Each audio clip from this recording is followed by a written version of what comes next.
French tuck.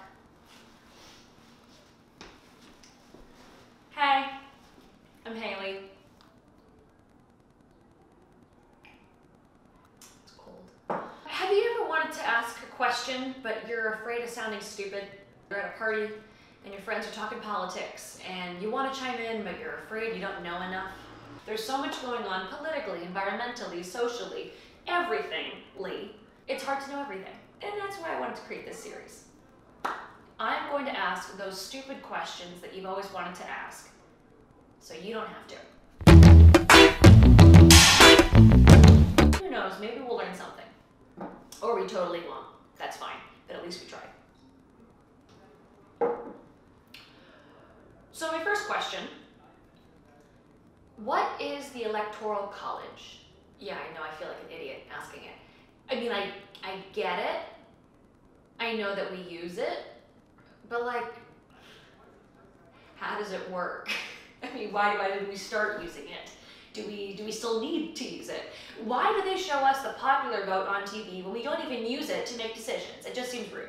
Let's go back to when it started, which a simple Google search will tell us 1787. When it was proposed at the Constitutional Convention in 1787, apparently people liked it.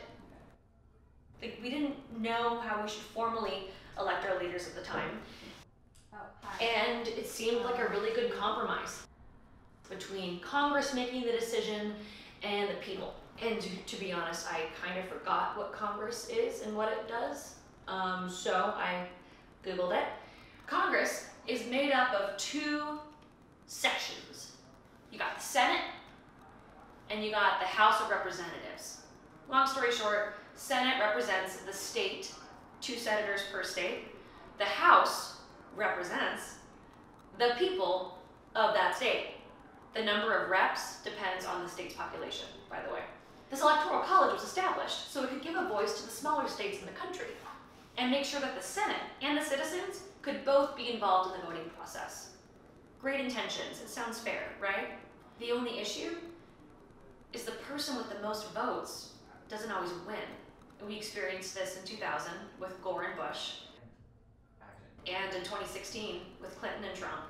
And in some smaller states, the ratio of electoral votes to the population of that state is a lot larger than others.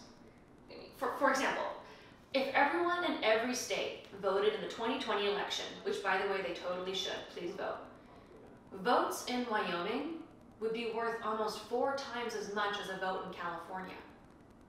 See, that's not very fair.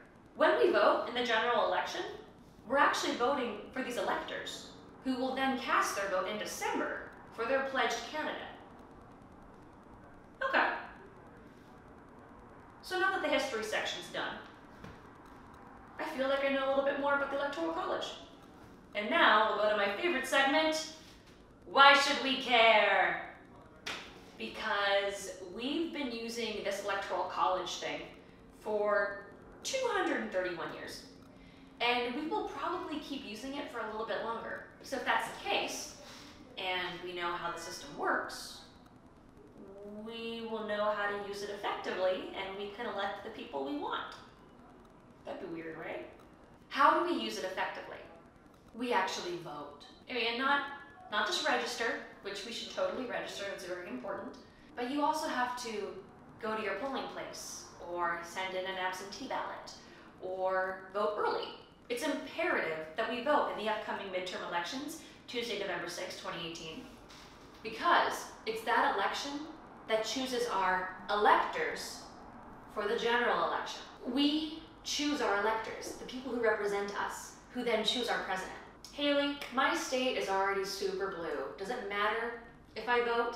Yeah, it matters, 100%. States are broken down into individual precincts, okay? The outcome of each precinct adds up, and whoever wins the majority of the precincts wins the state. So, like, you want to vote, no matter what town you're in, because one vote can make all the difference. It sounds cliche, but it's true. I don't know about you. Thanks to Google and giving myself a deadline, I feel like I learned something today without feeling like an idiot. Is there something that you want to know more about, but you're too overwhelmed to intimidated by what's going on to like ask the question, totally fine. Write in the comments here of what you want to know more about, and I will be the idiot who asks them. How fun is that?